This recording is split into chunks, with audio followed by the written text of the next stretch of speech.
आदि नाम जो संत न जपता, यम प्राण उसके हरता। आदि नाम है अक्षर माही, गुरु बिन नरक छूटे नाही।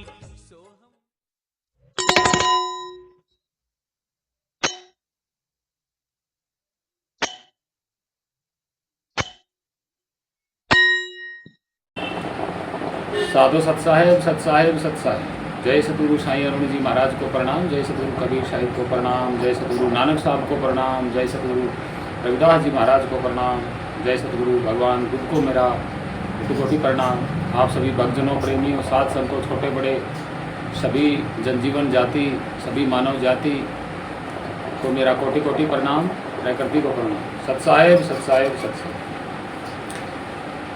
तो भक्तजनों, प्रेमियों, आज हम बात करेंगे कुछ ढोंगी और पाखंडियों के ज्ञान की बात करेंगे और कुछ रोचक बातों पर भी हम चर्चा करेंगे। कुछ आपके जीवन से जुड़ी, आपके स्वरूप से जुड़ी बहुत सारी बातों का रहस्य खोलेंगे और तमाम पोथी पतड़ों का जिक्र करेंगे, उनकी पोल भी खोलेंगे। उनको जो ढोंगी पाखंडी जो आचार्य बने बैठे हैं, जो पढ़ा रहे हैं आपको, उनकी भी जो है पोल खोलेंगे। आपको स्पष्ट रूप से वो पता लग जाएगा कि वाकई में हमारा जो स्वरूप है वो अकथनीय है, अवर्णनीय है, जिसका वर्णन नहीं किया जा सकता। तो ऐसी बातों पे हम चर्चा करेंगे और साथ ही साथ हम अपना काम भी करेंगे। तो ध्यान से सुनना है इस वीडियो को। तो हम क्या कहते हैं कि जो आपको ज्ञान बांट रहे हैं, ज्ञान के जो ढोबा भर भर के आपको प्रसाद के रूप में दे रहे हैं, दरअसल ये ज्ञान नहीं दे रहे आपको।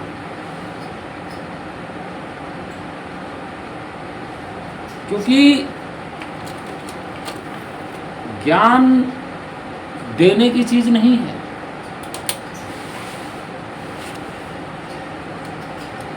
ज्ञान किस चीज का नाम है, हम आपको बताएंगे कि ज्ञान जो होता है वो क्या होता है और विज्ञान क्या होता है। तो कुछ ऐसी ही बातों को हम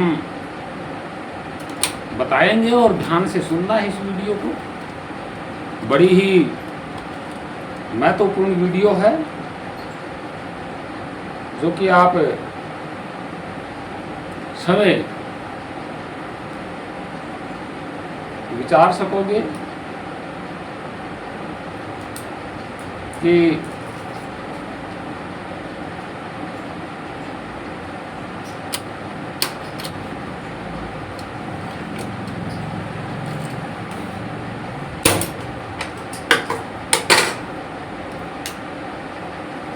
वीडियो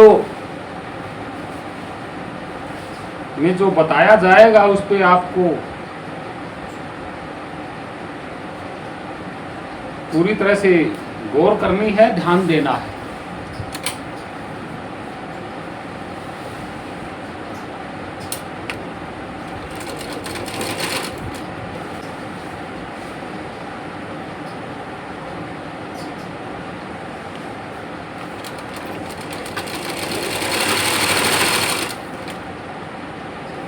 जैसे ये आप देख रहे हैं बीजक है, ये कबीर साहिब का बीजक है।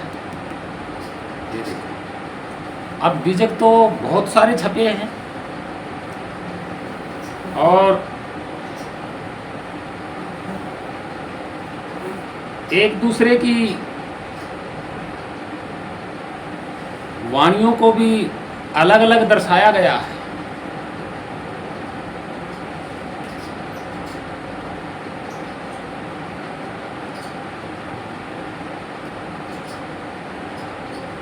कवियों ने जो इसमें वाणियाँ लिखी हैं,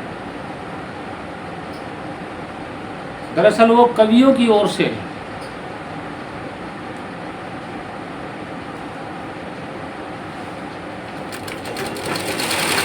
आप सोच रहे होंगे कि ये वाणियाँ ओरिजिनल हैं।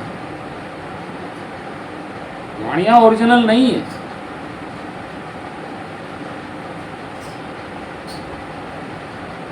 कुछ लोगों का दावा है कि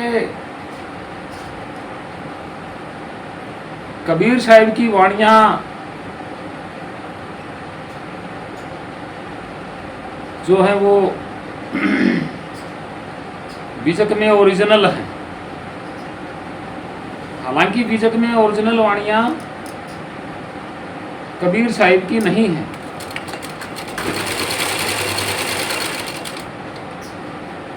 तो हम आपको पूरा एक प्रमाण दिखाएंगे कि आखिर क्या वजह है जो ये ढोंगी पाखंडी आपको ज्ञान बांट रहे हैं। सबसे पहले तो हम ये जानना चाहेंगे कि इस बीजक को पढ़ कौन रहा है। जानना ही विज्ञान होता है, जानना ही ज्ञान होता है। तो जैसे मैं बीजक को पढ़ रहा हूँ, ठीक है भाई, कोई भी वाणी ले लीजिएगा। मैं अगर बीजक की कोई वाणी पढ़ूंगा तो आपको पता चलेगा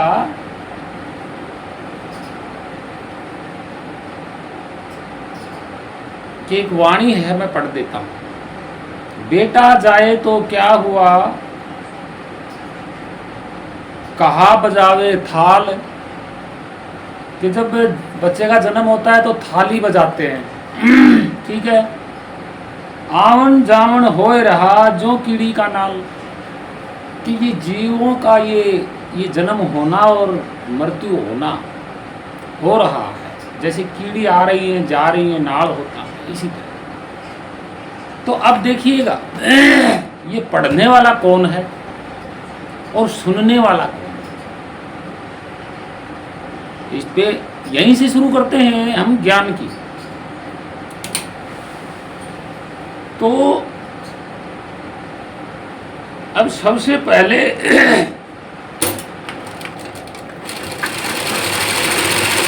मुझे जानना होगा कि मैं पढ़ने वाला कौन हूं। क्या ये शरीर पढ़ रहा है इस बीजक को? इस बीजक को देख कौन रहा है? इस बीजक को सुन कौन रहा है? इस बीजक को बोल कौन रहा है? सबसे पहले इसकी जांच करनी होगी कि ये सब कर कौन रहा है। क्या शरीर कर रहा है या कोई और कर रहा है?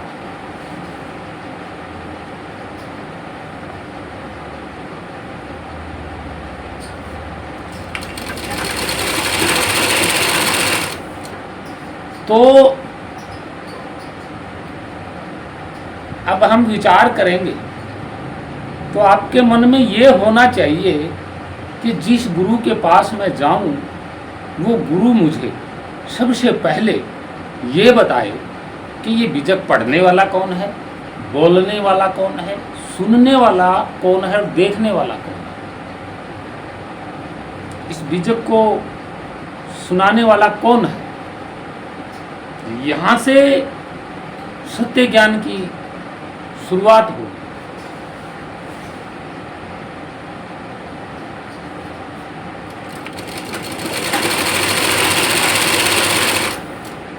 अब ढोंगी आपको क्या कहेंगे कि ये जीव पढ़ रहा है, ठीक है। अब जीव पढ़ रहा है तो जीव कैसे पढ़ रहा है? शरीर के माध्यम से, शरीर के माध्यम से पढ़ रहा है। ढोंगी आपको कहेंगे कि तू पढ़ रहा है, तू पढ़ रहा है, तू देख रहा है, तू सुन रहा है, तू बोल रहा है।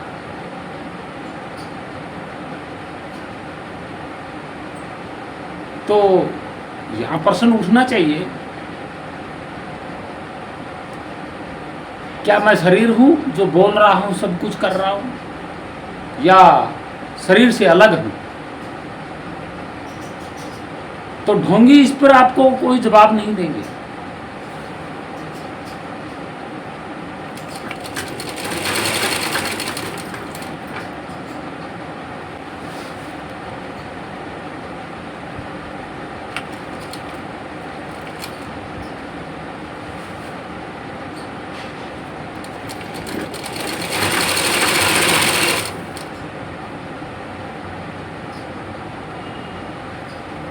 क्योंकि उनको डर है और उनका ढोंगबाजी बंद हो जाएगा। देखिए, जब आप पूछेंगे कि ये कौन है पढ़ने पढ़ाने वाला, तो वो कहेंगे कि जीव है। फिर यहाँ सवाल उठेगा क्या, कि आप दिखाइएगा कि मैं कैसा हूँ, क्यों हूँ मैं जीव, मेरा रंग क्या है, रूप क्या है। यहाँ चुप हो जाएंगे।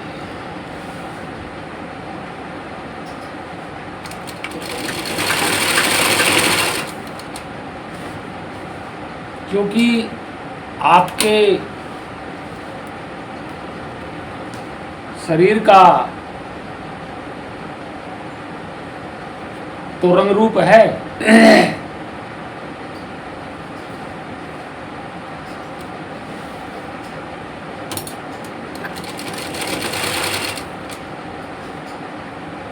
लेकिन आपका नहीं।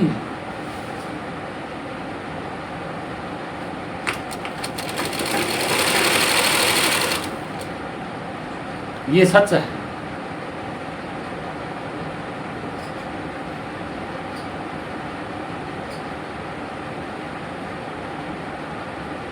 अगर आपका होता कोई शरीर या रंग रूप,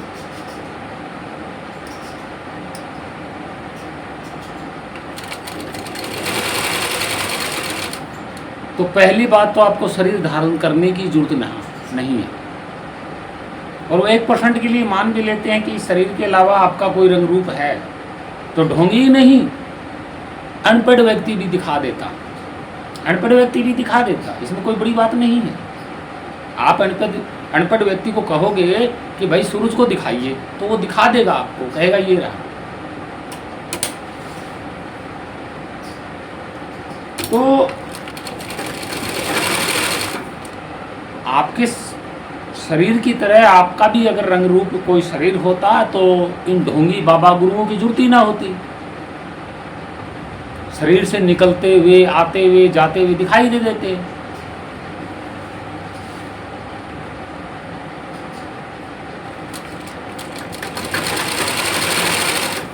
तो ज्ञान की जो शुरुआत होती है वो यहीं से होती है। अब आपका भेद ये ढोंगी जानता नहीं, भाई अपना खुद का भेद नहीं जानता तो आपका भेद क्या बताएंगे। क्योंकि जहाँ शरीर में ढोंगी बैठा हुआ है, वहीं शरीर में उसी जगह आप बैठे हुए हो।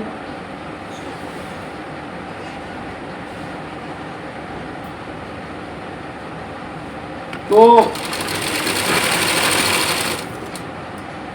कुल मिलाकर के ऐसी बातों पर हम जिक्र करेंगे, और मेन मकसद तो ये है कि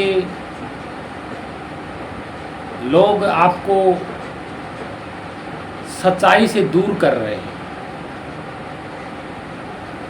जैसे घोड़े की आँखों के साइड में एक दो लेदर के टुकड़ों के ऐसे बांधे जाते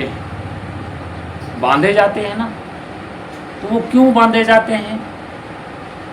कि वो इसलिए बांधे जाते हैं कि वो उनके बताए दिखाए रास्ते पर चलता रहे, इधर ना देख सके, इधर ना देख सके, कि इधर भाई घोड़ा जब रास्ते पे चलेगा तो इधर पेड़ पौधे होते हैं, हरी भरी घास होती है, इधर भी हरी भरी घास होती है। साइड का नज़ारा देख करके घोड़ा उस रास्ते पे नहीं चलेगा, इसलिए घोड़े को मूर्ख बना करके ये पट्टे बांधे जाते हैं। ढोंगियों ने भी यही चाल चली कि इधर और इधर क्या हो रहा वर्तमान में, क्या सच्चाई है, आप देख ना सकें। तो इसलिए ये जो बुक होती है और इसका इधर का पेज और इधर का पेज, ये पट्टे हैं, दो पट्टे हैं। कहाँ? इन आँखों के ऐसे। तो ये पट्टा इस आँख को ढकता है और ये पट्टा इस आँख को ढकता है। और आप पढ़ते रहेंगे किसके बारे में? आत्मा परमात्मा के बारे में, जीव के बारे में, भगवान ईश्वर के बारे में, देवी देवताओं के बारे में, ऐसे। क्योंकि आप इधर देखेंगे तो सच्चाई है, उधर देखेंगे तो भी सच्चाई है, चारों ओर देखेंगे तो आपके सामने सच्चाई नजर आ रही है। क्या क्या सच्चाई? कि परिवर्तन हो रहा है प्रकृति का, सूर्य भी है, चंद्रमा भी है, सब कुछ है, पल पल समय चल रहा है। ताकि आप इस पर विचार ना कर सकें, इसलिए ये ग्रंथों का आंखों को ढकने के लिए पट्टा तैयार किया गया है, मूर्ख बनाने के लिए। इन ग्रंथों के गपोड़ गाथाओं पे जो बनाया हुआ रास्ता है ना, उन पे चलने के लिए। तो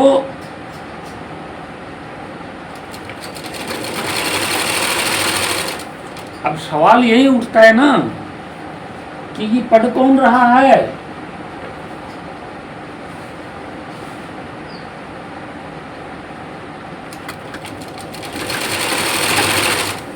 तो हम आपको कह रहे हैं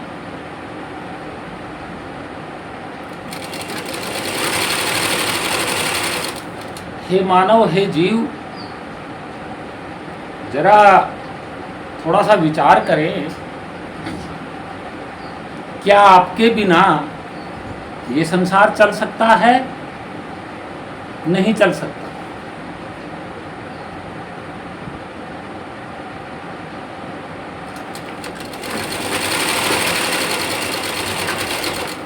आपके बिना इस संसार का कोई अस्तित्व नहीं है।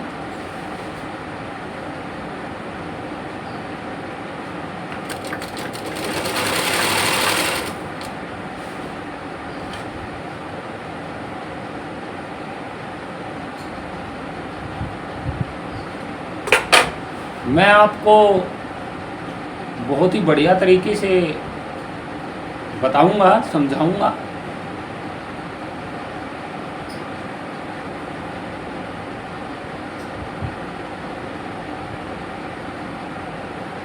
और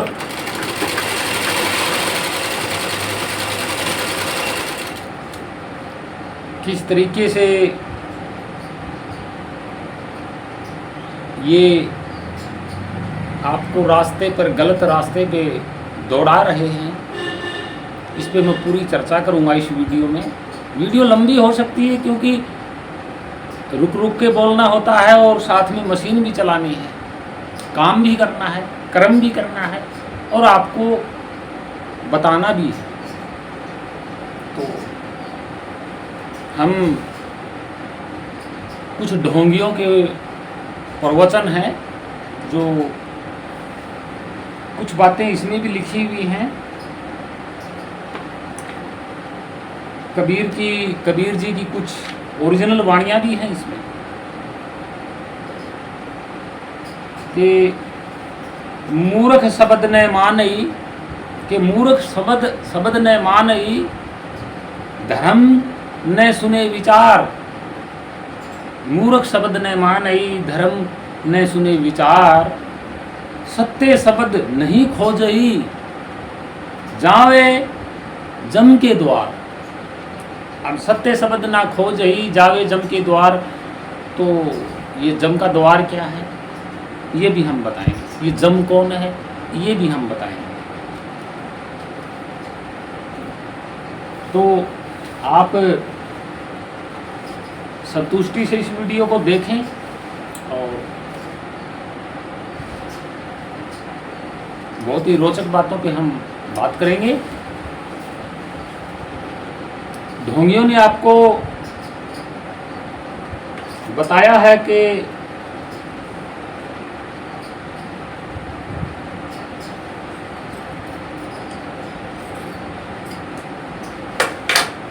काल ब्रह्म होता है।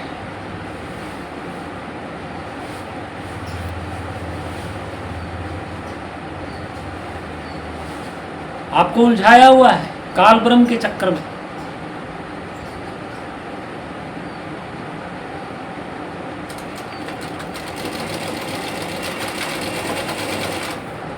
क्या किसी ने कहा आज तक भी मेरे को काल ब्रह्म से एक बार मुलाकात करवाइएगा? हम बात करेंगे काल से। क्या भाई ये सृष्टि आपने रची तो ये ऐसी क्यों रची? क्या कारण था इसके पीछे? कभी सवाल उठाया किसी ने? नहीं उठाया। और ये काल ब्रह्म कौन है? कहाँ से पढ़ा? ग्रंथों से, पुराणों से, इन सब से पढ़ा है। अगर काल ब्रह्म है तो आप कौन हो फिर? आप कौन हो? आपका स्वरूप इन्होंने दिखाया? क्या काल ब्रह्म का स्वरूप दिखाया जो आप खाम खाए डरे बैठे हुए हो इन ढोंगियों के कहने से?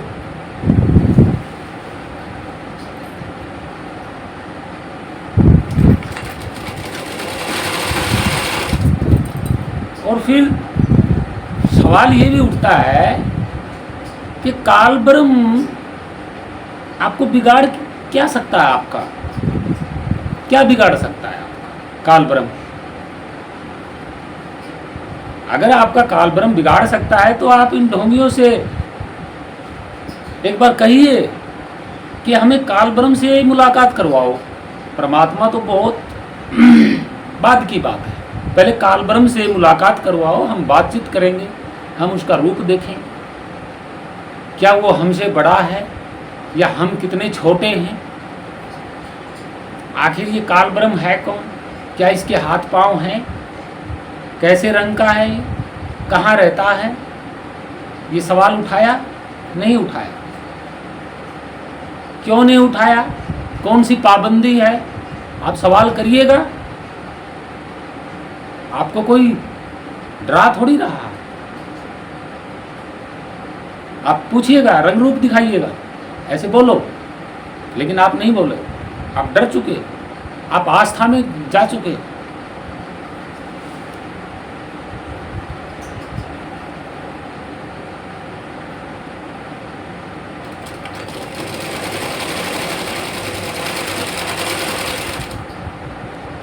काल आपसे बड़ा है? किसने दिखाया कि काल आपसे बड़ा है? जब इन ढोंगियों को आपके रंग रूप का नहीं पता, आप कितने बड़े हो कितने छोटे हो, काल को कैसे देख लिया इन्होंने? जो आप, सबसे बड़ी बात तो ये है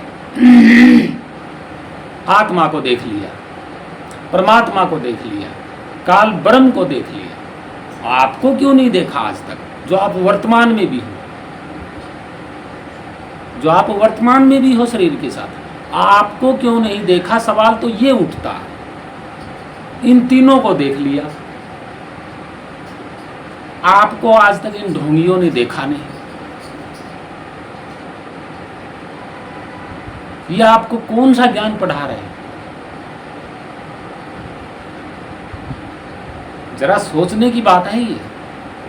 सबको देख लिया और जीते जागते शरीर में आपको नहीं देखा इन्होंने।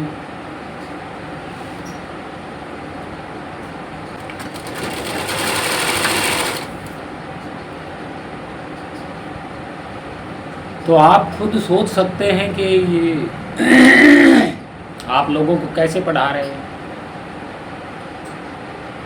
जब तक किसी चीज़ का आपको साक्षात प्रमाण ही नहीं दिया, किसी चीज़ की पहचान नहीं बताई, आप माने जा रहे हैं।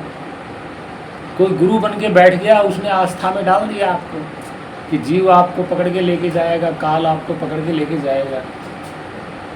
लेकिन ना ही तो आपको दिखाया, ना ही काल को दिखाया। अब दोनों वो एक दूसरे से कैसे पकड़ेंगे, कैसे उनको क्या होगा, ये आपको तो नहीं बताया। तो ये बताना चाहिए, क्यों नहीं बताया गया भाई? ऐसे ही ग्रंथों को पढ़ के बता दिया कि नरक लोक है, वहाँ लेके जाएंगे, फलाना करेंगे, ढिमका करेंगे। किस तरीके से ये बात खरी उतरेगी बिना देखे?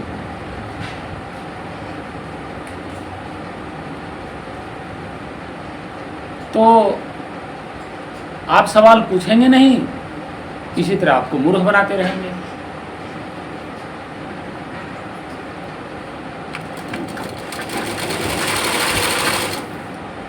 और आप हो शब्द स्वरूप,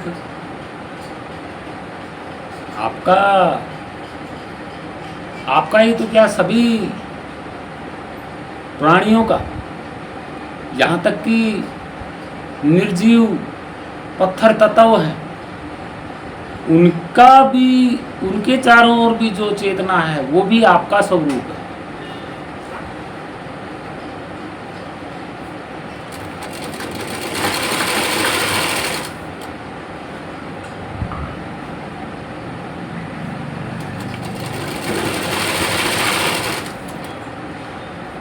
क्योंकि सुनने का अनुभव आप करते हैं, वो चेतना ही करती है, शब्द स्वरूप ही करते हैं। देखने का अनुभव भी वही करता है, सुनने का, बोलने का, खाने पीने का, पकड़ने का, उठने बैठने का, दौड़ने का, ये सारा अनुभव करता है एक जगह स्थिरता में। सच्चाई ये है।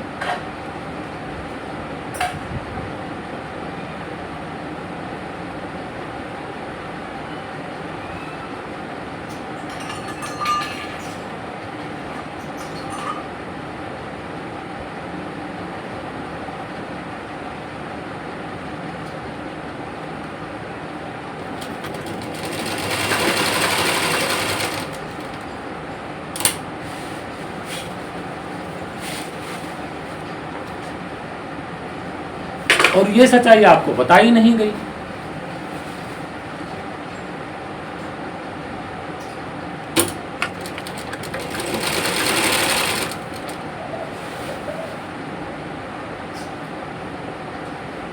अब सवाल ये भी तो है, ये शरीर, जब किसी प्राणी का शरीर छूट जाता है तो वो जीव कहाँ रहता है? कहाँ रहता है? दिखाया इन्होंने, भाई दिखाया जाएगा तभी तो माना जाएगा ना। लेकिन आपको तो पढ़ाया गया है कि नरक लोक में ले जाते हैं या स्वर्ग लोक में ले जाते हैं। क्या आपके स्वरूप को बैठा हुआ दिखाया, या किसी अन्य प्राणी का स्वरूप किस लोक में बैठा हुआ है ऐसे दिखाया कि वो प्राणी बैठा हुआ फलाने लोक में? उसके पास कौन सा शरीर है? नहीं दिखाया, सिर्फ पढ़ा के आपको सुना दिया और आप डर गए, भ्रमित हो गए।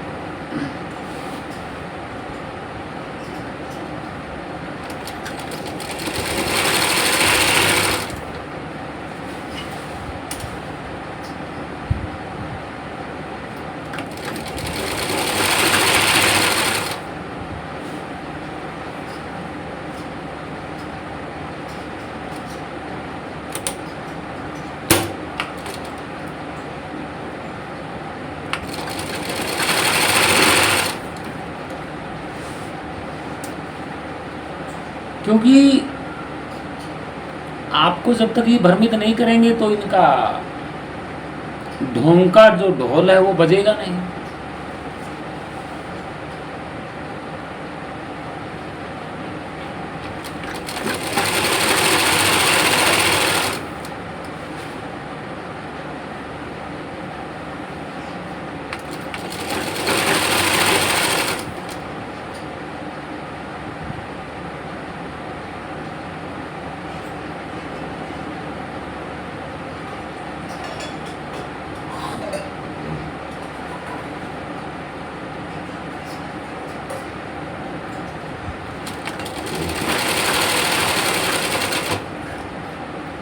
क्या इन्होंने कभी भगवान का सबूत दिया? नहीं दिया। क्या आपके अस्तित्व का सबूत दिया? नहीं दिया। तो फिर सबूत दिया किस चीज़ का? कौन किसकी पूजा करा रहे हैं, किसकी भक्ति करवा रहे हैं और किससे करवा रहे हैं? सबूत दिया? नहीं दिया। कैसे मान लिया?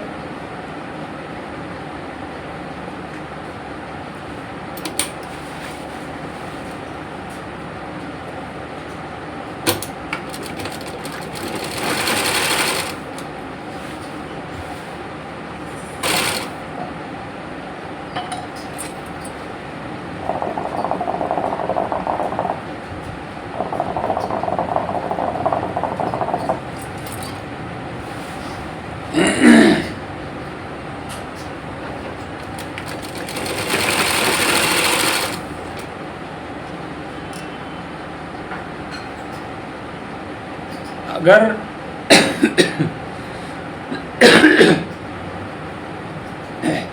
जब आपका सबूत नहीं दिया, आत्मा परमात्मा का नहीं दिया, किसी भगवान का नहीं दिया, तो फिर ये कैसे माना जा रहा? आज के टाइम में तो सबूत के बिना कोई कहीं जाने को भी तैयार नहीं है, और आपने अपना जीवन ही दांव पे लगा दिया ढोंगियों के चरणों में।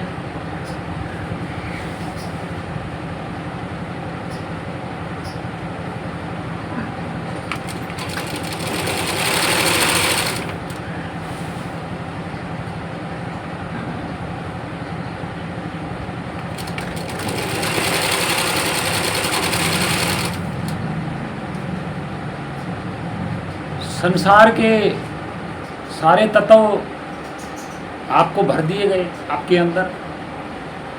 आपका अंतकरण क्या है?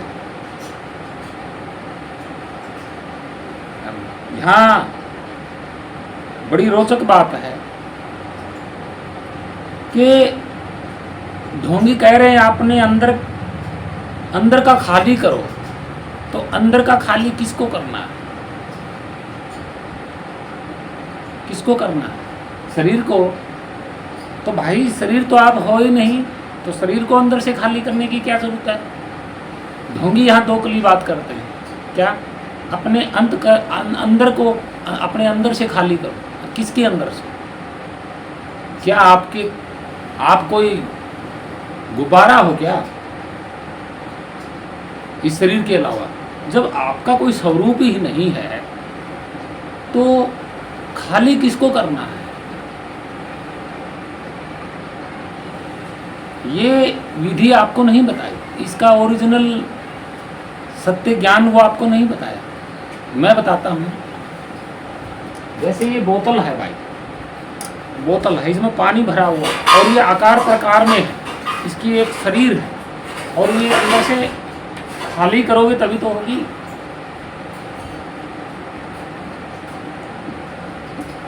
और इसका अपना एक स्वरूप है दिखने वाला, और आपका स्वरूप तो दिखाई ही नहीं देता। आपके पास इस शरीर के अलावा कोई दूसरा शरीर ही नहीं है। खाली किसको करना है? जिसका शरीर नहीं है वो खाली कैसे होगा? कोई कहता है कि ध्यान लगाओ, तो ध्यान है किसका? शरीर का या आपका? तो आप कौन हो फिर? अगर ध्यान आपका है, सुरत आपकी है, तो ध्यान और सुरत तो भाई जिसके हैं उसका स्वरूप तो होना चाहिए। अगर शरीर के हैं ध्यान स्वरूप, तो भाई शरीर के तो ध्यान स्वरूप है नहीं, क्योंकि शरीर से तो शरीर तत्व पदार्थों का है। शरीर तो तत्व पदार्थ ही उत्पन्न कर सकता है।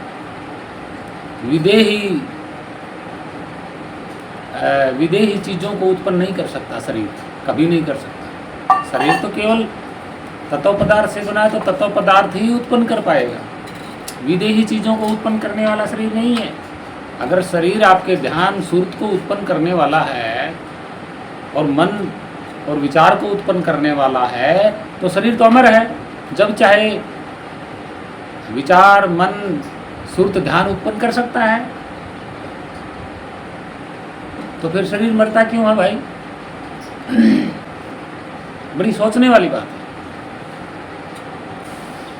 अब ध्यान और सुरत ना मन के हैं, ना विचारों के हैं, ना शरीर के हैं, तो फिर हैं किसके? आपके। तो क्या आपका स्वरूप दिखाया? भी आपके बारे में तो जान तो लिया कि आपका ध्यान है, आपकी सुरत है। इतना तो ढोंगियों ने जान लिया। तो ढोंगियों ने कहाँ जाना? ये तो सारी दुनिया जानती है कि आपका ध्यान है, आपकी सुरत भी है। तो फिर आप कौन हो? आपकी सुरत को कैसे देखा इन्होंने कि आपके पास कोई सुरत भी है, कोई ध्यान भी है? जब आपको जानते ही नहीं है, आपकी सुरत शकल को ही नहीं जानते हैं, तो इन्होंने कैसे पता कर लिया कि आपके पास ध्यान भी है, सुरत भी है? क्या इस सवाल का जवाब किसी ने लिया आज तक है? इन ढोंगी गुरुओं से नहीं लिया। तो भक्तजनों, प्रेमियों, जो ध्यान और सुरत है, आज तक आप लोगों को ये नहीं बताया कि ध्यान है किसका।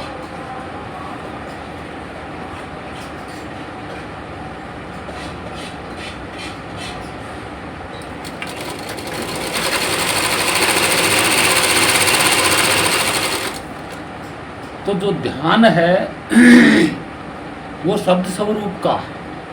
सुरत और ध्यान दोनों ही एक है। ध्यान, ध्यान, सुरत। अब ध्यान से ही ध्यान हुआ है। जो ध्यान शब्द है ये ध्यान से हुआ। ध्यान किसको बोलते हैं? आपने देखा होगा राजस्थान में ऐसे दो दीवार निकालते हैं, बीच वाली ऊंची होती है, साइड वाली छोटी होती है, और उसके ऊपर एक छप्पर डालते हैं। ऐसे छप्पर डालते हैं। जैसे मैं आपको दिखाऊं, जैसे ये छान है, ठीक है, और ये वो बनाई हुई है, तो उसको ऐसे डालते, ऐसे डालते, तो वो मकान होता है एक टाइप का। और उसके ऊपर जो छान होती है, वो जो बड़े बड़े झुंडे होते हैं राजस्थान में, उनसे बनाई हुई होती है वो झोंपड़ी। लेकिन राउंड नहीं होती, वो 4 फुट की होती है, सोर्स में होती है। तो उसको बोलते हैं छान। छान किसके ऊपर होती है? वो दीवारों के ऊपर होती है। ठीक इसी तरह छान से ही ध्यान हुआ। ध्यान शरीर के ऊपर रहता है, सुरत इस शरीर के ऊपर होता है। किसकी सुरत है वो ध्यान किसका है? आपका। तो आप कौन हो? ये कभी बताया ढोंगियों ने? नहीं बताया। तो जो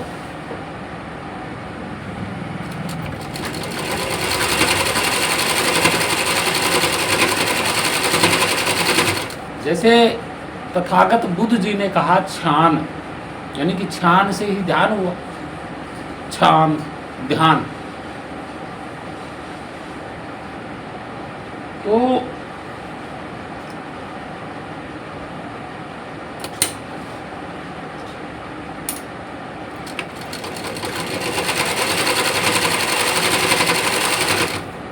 अब ये सुरत, ध्यान, मैंने बताया कि वस्तु के ऊपर शब्द स्वरूप का गहरा ध्यान और ध्यान होता है। अब वो आप कहोगे कि इतनी सारी सुरत और इतने सारे ध्यान कैसे प्रकट हुए? तो जैसे ये बोतल अब आ गई, तो इस बोतल के चारों ओर भी शब्द स्वरूप है, इसके चारों ओर भी वही ध्यान, ध्यान ऊपर चारों ओर। तो इसी तरह इनका उत्पन्न होना होता है। तो जैसे ही अब ध्यान किसको जानेगा? शब्द स्वरूप को जानेगा, इस अनंत पार शब्द स्वरूप को जानेगा, जिसका कोई अंत नहीं, जिसका पार नहीं पाया जा सकता। अब जो शब्द स्वरूप है वो ध्यान है, ध्यान है, सुरत है, वो किसकी है? शब्द स्वरूप की है।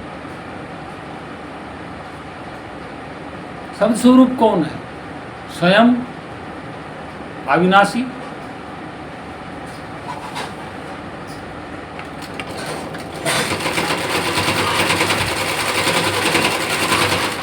तभी तो कहा है ना, सुरत और शब्द का खेल है।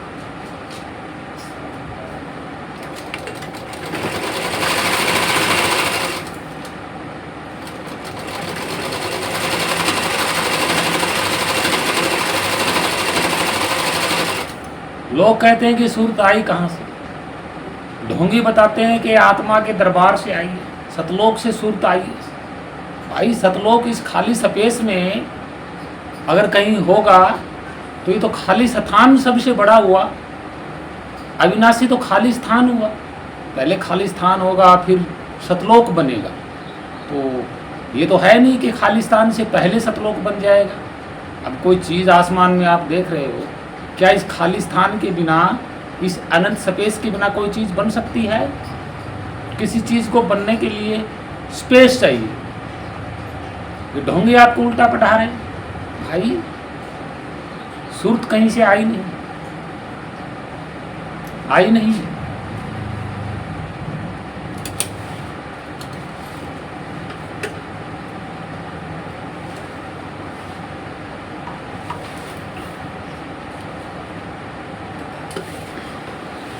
और ना ही इसका जन्म हुआ।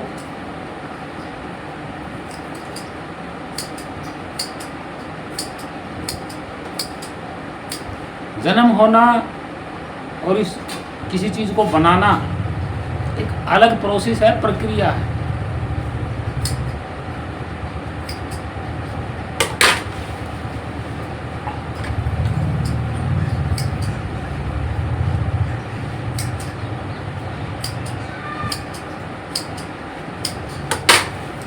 अब सुरत कैसे उत्पन्न होती है मैं आपको बताता हूँ। ये कपड़ा है, एक है। अब इसके चारों ओर शब्द है तो एक सुरत है। जैसे ही तुरंत दो टुकड़े होते ही इसमें भी सुरत उत्पन्न हो गई, यानी कि घेरा, इसमें भी सुरत उत्पन्न हो गई, तुरंत उत्पन्न हो गई। अब इसका उत्पन्न होना, जन्म होना, प्रकट होना किसी को पता ही नहीं चलता, नहीं चलता। तो इस तरीके से उत्पन्न होती है। अब देखिए, जो चारों ओर घेरा बनता है किसी वस्तु के, वो कहीं से चल के आता है क्या? नहीं, ऐसा नहीं।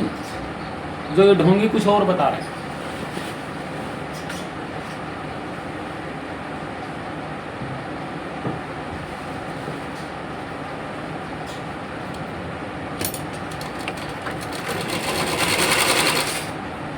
तो फिर हम कैसे इन ढोंगियों की बात को मान लेंगे कि आप ध्यान लगाओ? तो आप ध्यान कहाँ लगाओगे? कहाँ लगाओगे भाई? ध्यान खुद शब्द स्वरूप है, सुरत खुद शब्द स्वरूप है। सुरत की आवाज आपके कान कभी नहीं सुन सकते।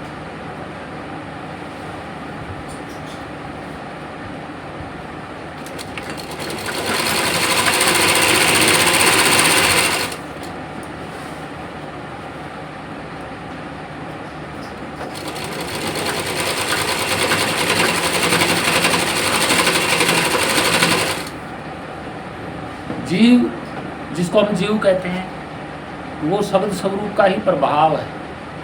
किसी चीज़ के चारों ओर शब्द स्वरूप का घेरा बनेगा तो वहाँ शब्द स्वरूप का प्रभाव होगा। वस्तु के चारों ओर हमेशा प्रभाव प्रकट होगा। वो प्रभाव सुरत है, वो प्रभाव ही शब्द है, वो प्रभाव ही ध्यान है। अब उसका कोई रंग रूप होता नहीं है। आना जाना एक तत्व पदार्थ का काम होता है। आप देख रहे हैं ये खाली स्थान में ये कैंची इधर से इधर आ रही है, ऐसा खाली स्थान नहीं आ रहा।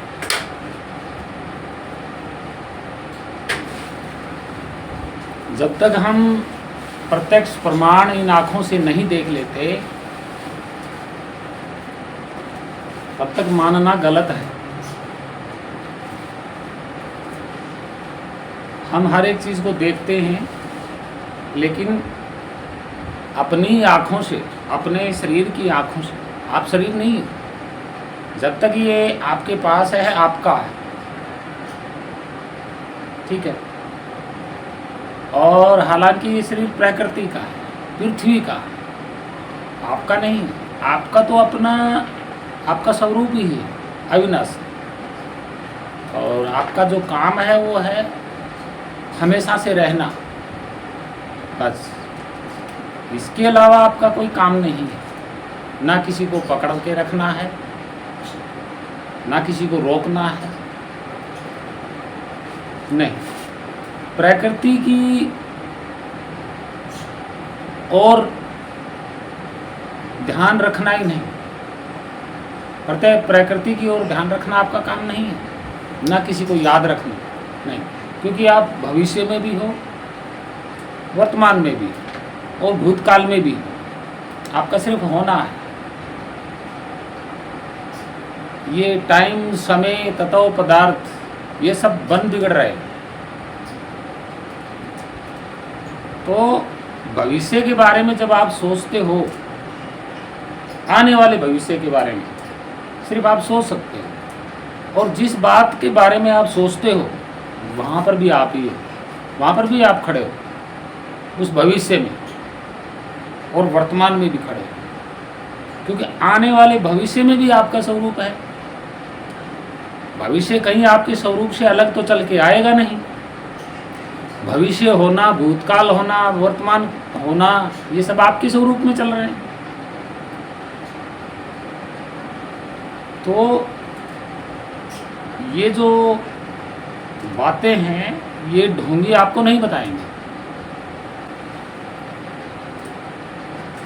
आपका काम है ध्यान के द्वारा आप अपने ही स्वरूप में सब कुछ देख रहे हो।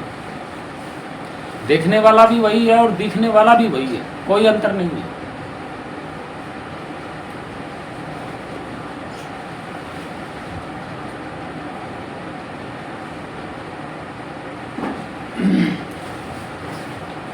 अंतर क्यों नहीं है, मैं आपको बताता हूँ।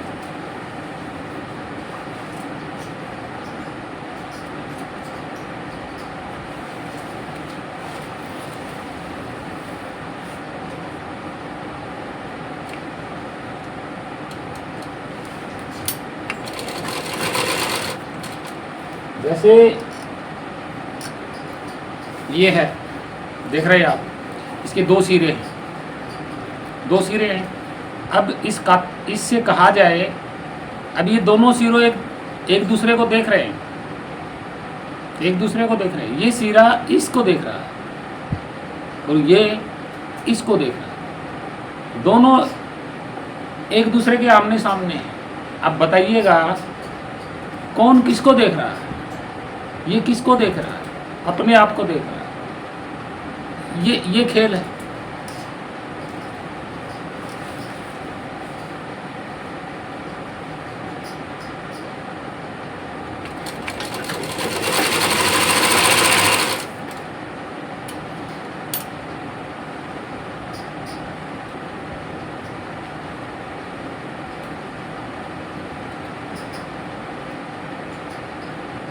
ढोंगी आपको अंतर बता रहे हैं, आपके ध्यान अलग बता रहे हैं, सुरत अलग, शब्द स्वरूप अलग, आपको अलग बता रहे हैं। और फिर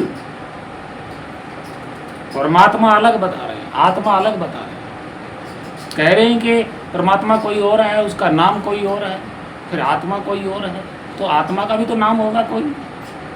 ये सब वो घोड़े वाली बात है, पाखंड के रास्ते पे चला रहे हैं ताकि सच्चाई को आप इधर उधर ना देख सकें। तो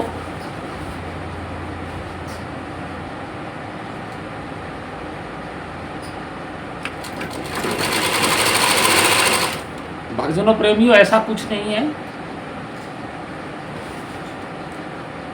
ध्यान आप ही का ही है। और आप जैसा ही है, कोई फर्क नहीं है। और सुरत भी आपकी है, कोई फर्क नहीं है आपके स्वरूप में और सुरत के स्वरूप में। जैसे आप हो वैसी आपकी सुरत है। सुरत मतलब शकल, प्रभाव। और आप कौन हो? आप शब्द स्वरूप। आपकी विराटता कितनी है? अपरंपार है, पाया नहीं जा सकता, पार नहीं पाया जा सकता।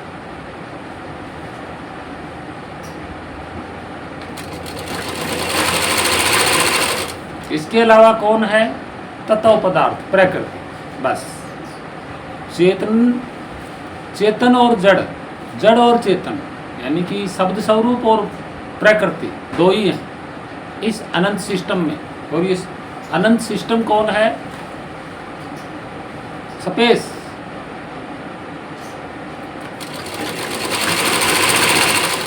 आप हमेशा से खाली हो, खाली रहोगे। आप अपने अंदर कुछ भर ही नहीं सकते, कभी नहीं भर सकते, क्योंकि आप का स्वरूप मन से परे है, विचारों से परे है, प्रकृति से परे है। परे का मतलब भिन्न, भिन्न। जैसे ये स्पेस सबके पास है, प्रकृति के पास में भी है, मन विचारों के पास में भी है, लेकिन ये स्पेस किसी में घुल मिल नहीं सकता। परे का मतलब भिन्नता, भिन्न है सबसे, इसमें कुछ घुल मिल नहीं सकता।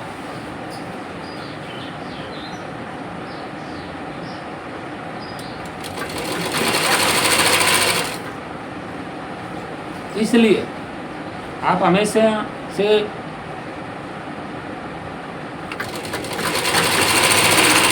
खाली हो, यानी कि एक सन्नाटा।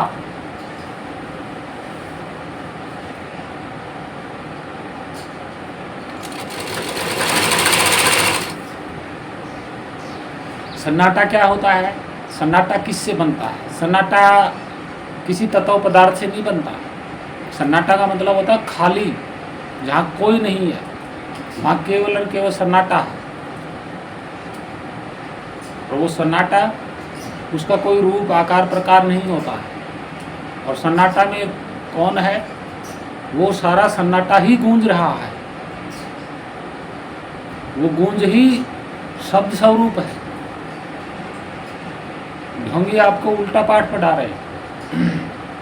सन्नाटा जब गूंजता है तो वो उसको केवल और केवल सुरत पकड़ती है, ध्यान पकड़ता है, शरीर का अंग नहीं पकड़ता उसको, सन्नाटे को। सन्नाटे में जो शब्द गूंज रहा है, तो वो सन्नाटा और शब्द दोनों एक हैं, कोई फर्क नहीं है, और उनका कोई रंग रूप नहीं होता है।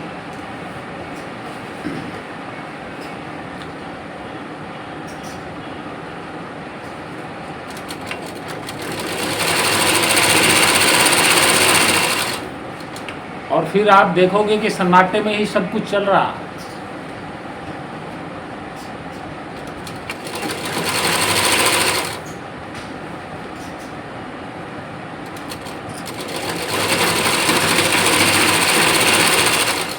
यानी कि सन्नाटे में प्रकृति तत्वों की हलचल,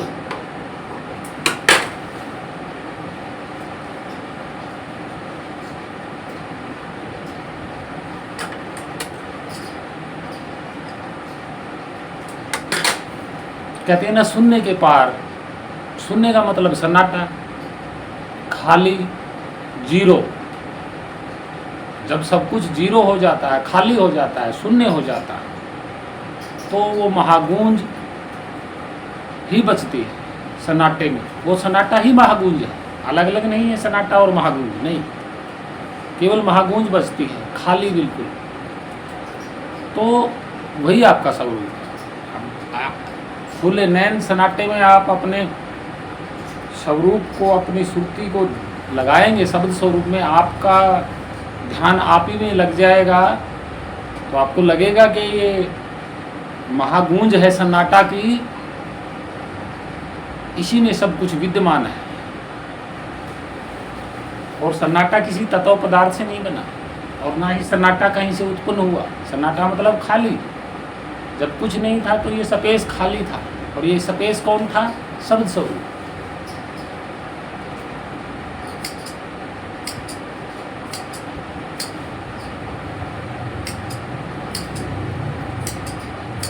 इसके अलावा और कोई सत्य ज्ञान नहीं है।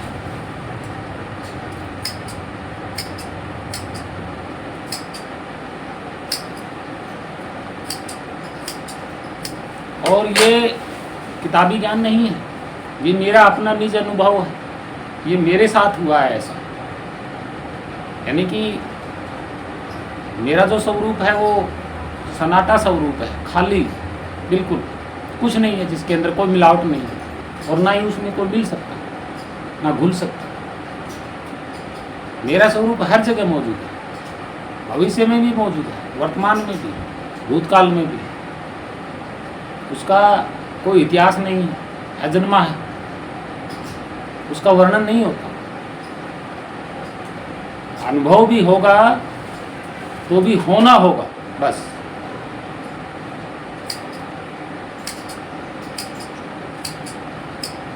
ध्यान अनुभव करवाएगा, यानी कि आपकी सुरत अनुभव करवाएगी, तो पता चलेगा खाली मैं हूँ, बस। होना होता है वहाँ ना कोई दिखने वाला होता है, ना देखने वाला होता है। ना देखने वाला है, ना कोई दिखने वाला है।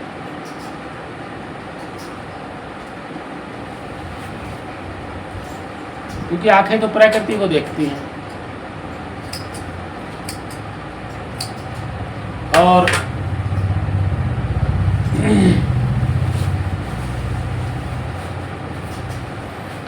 प्रकृति परिवर्तनशील है।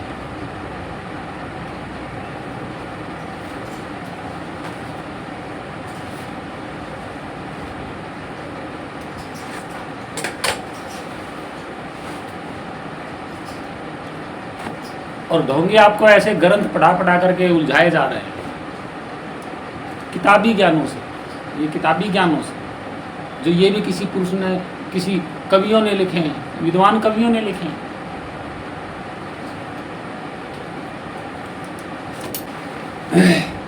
तो भक्तजनों, प्रेमियों, आज का वर्तमान में आप कौन हो, ये सुरत आपकी है या शरीर की है, ये आपको खुद को जानना होगा।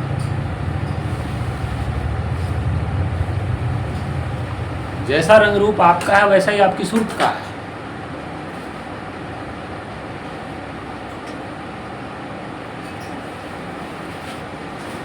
और आप प्रकृति से हट के किसी खाली जगह पे जाइएगा जहाँ कोई शोर शराबा नहीं, केवल सन्नाटा। सन्नाटा का मतलब शून्य, जीरो, खाली। वहाँ पे आपका स्वरूप खाली हो जाता है। तो ध्यान उसको पकड़ेगी, कंटिन्यू वो सन्नाटा ही गूंज रहा है।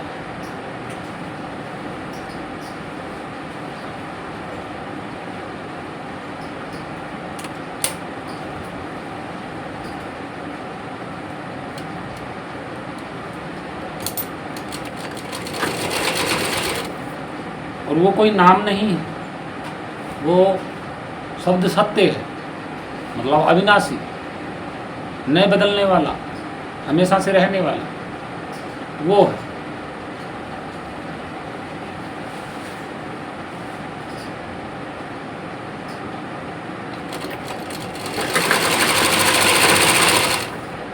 उसको जानने के लिए यहाँ से नया कुछ नहीं लेना, प्रकृति से नया कुछ भी नहीं लेना। जो लिया हुआ है उससे परे होना है।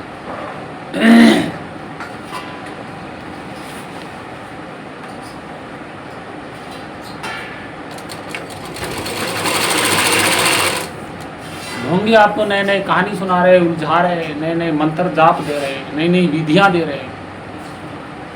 वो तो आपको दे रहे हैं यहाँ से नया बनाकर।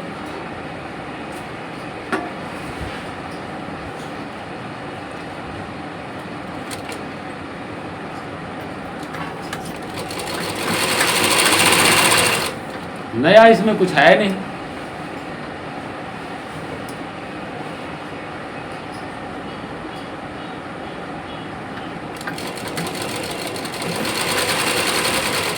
जो परमात्मा का भेद दे रहे हैं तो परमात्मा कोई नया तो है, उसमें नया पुराना का कोई मतलब ही नहीं है। वो तो वर्तमान में है, भविष्य में भी है, भूतकाल में भी है। तो फिर ग्रंथों में कहानियां कहाँ से आ गई भाई उसकी?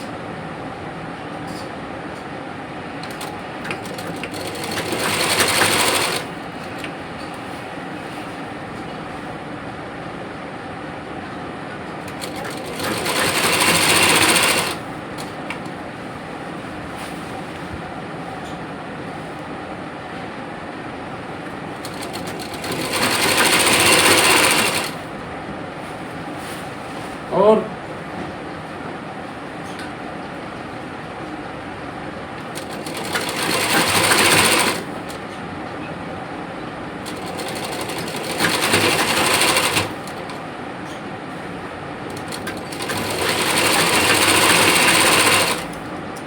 जितनी सुरत, जितने ध्यान, जो भी है, सब आस्था में डूबे हुए हैं।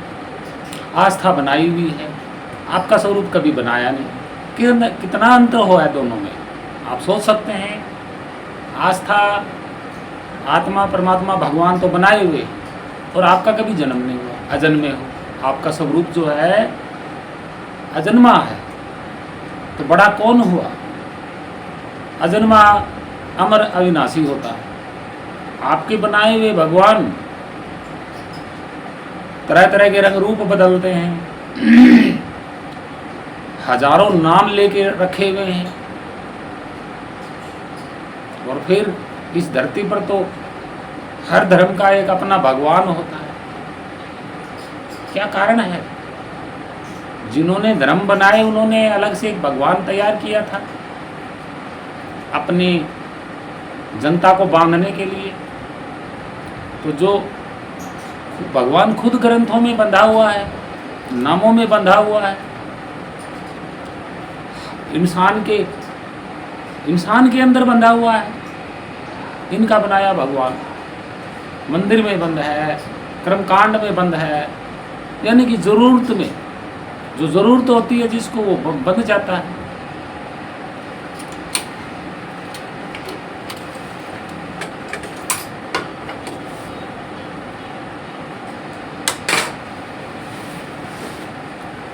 आपके बनाए हुए भगवान को जरूरत है पूजा की, भक्ति की, कर्मकांड की, मूर्तियों की। हालांकि इस धरती की भी जरूरत है, लत्ते कपड़े की भी जरूरत है, मंदिर की भी जरूरत है, किताबों की भी जरूरत है, ग्रंथों की भी जरूरत है, भजन आरती कीर्तन की भी जरूरत है, नाम जपवाने की भी जरूरत है। उसको तो जरूरत ही जरूरत है।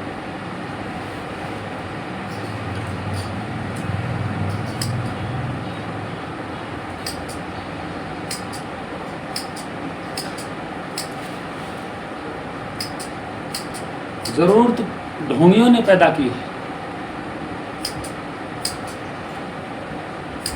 ढोंगी उसको जानते ही नहीं, कभी मिले ही नहीं। मिलेंगे कहाँ से? होगा तो मिलेंगे।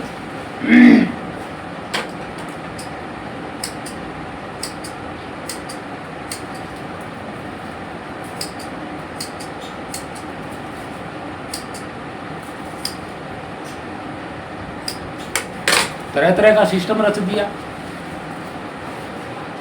तो भक्तजनों, प्रेमियों, ऐसा नहीं है जो आप सोच रहे हो।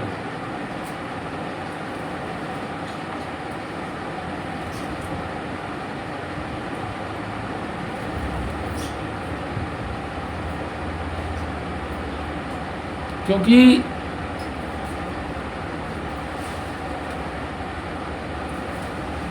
आप जो सोच रहे हो,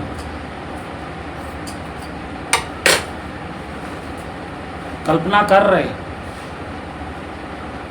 कल्पना को भी आप पैदा कर रहे हो, सोच को भी आप पैदा कर रहे हो, और सोच में क्या क्या विचार आ रहा है उसको भी आप पैदा कर रहे हो। सोच में आप किसी भगवान को बना रहे हो, सोच में बना रहे हो सब कुछ आप। सोच मतलब कल्पना, विचारों में। अब ये कभी सोचा नहीं कि विचार करने वाला कौन है, सोच करने वाला कौन है, कल्पना करने वाला कौन है। इनकी निरख परख करना इन ढोंगियों ने नहीं बताया आपको।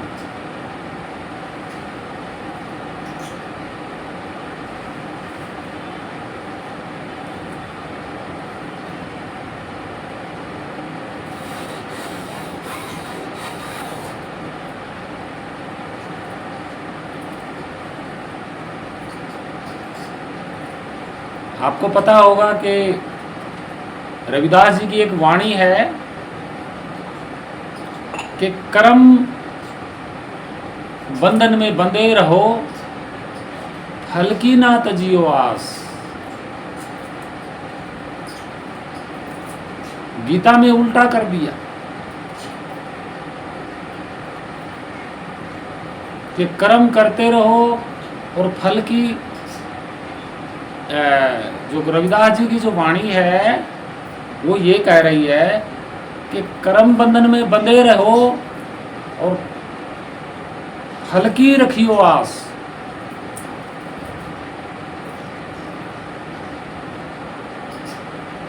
यानी कि फल की आस रखना है, कर्म किया है तो उसकी आस भी रखना है क्योंकि उसका फल मिलेगा। गीता उल्टा दे रही है आपको। गीता में ढोंगियों ने उल्टा लिखा। गीता किसी कृष्ण या वो भगवान ने थोड़ी लिखी, विद्वानों ने लिखी। गीता जो किताब होती है, जो श्लोक वगैरह सब कुछ किसने लिखा है भाई? किताब कहाँ से छपी है, पेज कहाँ से बना है? तो लिखने वाला भी तो विद्वान ही था।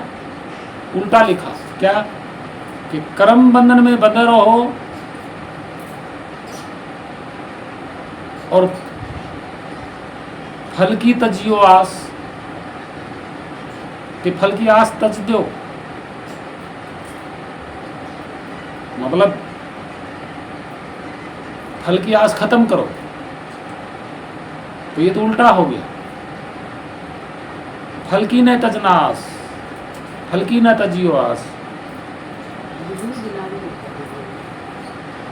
तो इसका अर्थ ये हुआ कि भाई कर्म करोगे तो फल की आस नहीं तजनी है, फल की आस रखनी है।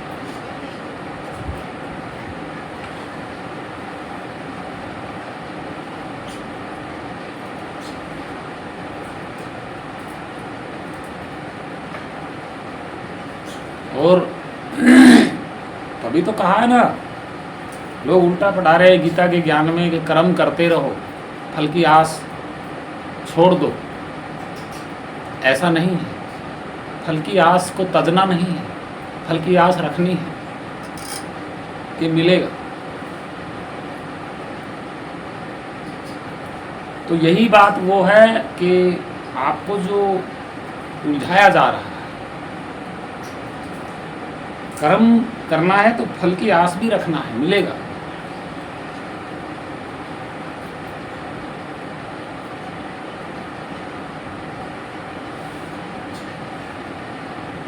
तो भक्तजनों प्रेमियों, अपने आप को ढूंढिएगा कि आखिर मैं कौन हूँ और कैसा हूँ, और मुझसे ये ध्यान उत्पन्न कैसे हुआ। फिर आपको लगेगा कि ध्यान भटकता है, आपका प्रभाव भटकता है। जैसे आप अपने निज स्वरूप में आपका ध्यान समाहित होता है और फिर दोबारा से फिर प्रकृति की ओर लौटता है, तो वो आपका प्रभाव लौटता है। ध्यान मतलब आपका प्रभाव पड़ जाता है प्रकृति पर। प्रभाव है वही ध्यान सुर्त स्वरूप बन के भटकना शुरू हो जाता है। यही वो खेल है, इसके अलावा कुछ नहीं है। क्योंकि ये मेरा अपना अनुभव है और जो विवरण मैंने बताया वो सारा का सारा मेरा विवरण है। ढोंगी आपको उल्टा पढ़ाए जा रहे थे।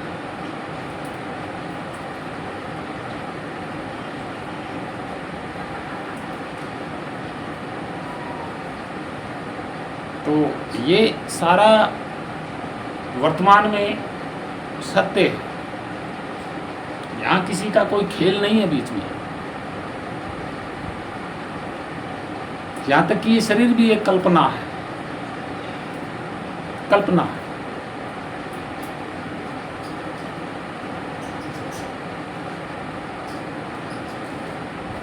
जब आपका निज ये जो प्रकृति का शरीर यही एक कल्पना है, तो बाकी चीज सारी कल्पनाएं हैं भौतिकता की जो भी है। सिर्फ आपका होना है, प्रकृति को देखना है, बस। इसके अलावा कोई दूसरा सिस्टम नहीं है। और इसके अलावा कोई मिलेगा भी नहीं और ना ही ये ढोंगी कभी आपको ना ध्यान का रूप बताएंगे, ना सुरत का, ना आपका खुद का, ना आत्मा का, ना परमात्मा का, ना ईश्वर का, ना भगवान का, ना अलग से लोगों का, कभी नहीं दिखाएंगे। मन घड़त सारे नाम हैं, शब्द नाम जपना नहीं है, उसको ध्यान लगाना है। वो कौन है? आपका निज स्वरूप। खाली है वो, किसी में घुल मिल नहीं सकता, लेकिन घेरा उसका सबके चारों ओर है, यही वो सत्य है। तो भक्तजनों, प्रेमियों, इस वीडियो को ध्यान से समझोगे तो सब सत्य सामने आएगा, वर्तमान का सारा सच सामने आएगा, और वर्तमान में ही आपने जानना है। मुक्त होना मतलब प्रकृति से हट जाना, जीते जी।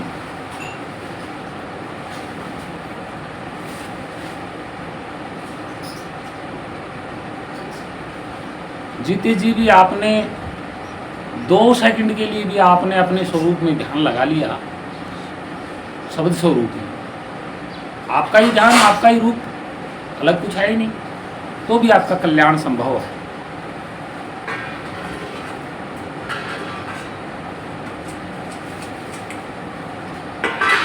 अन्यथा संभव नहीं है। आशा करता हूँ वीडियो अच्छी लगी होगी। आप सभी भक्तजन प्रेमियों को प्रणाम, साधु संतों को प्रणाम, छोटे बड़ों को प्रणाम, मानव जाति को प्रणाम, और महान संतों के शब्दों को और विचारों को अच्छी तरह से पालन कीजिएगा, उनकी वाणी को समझने की कोशिश कीजिएगा, और आपके स्वरूप से अलग कोई नितत्व या नि अक्षर कोई अलग है ही नहीं, क्योंकि आप खुद नितत्व हो तो दूसरा कोई नितत्व नहीं हो सकता। तो आशा करता हूँ सभी मानव जाति को, सभी महान संतों को सत्य मार्ग पे चलें। सत्साहेब सत्साहेब सत्साहेब सत्साहेब।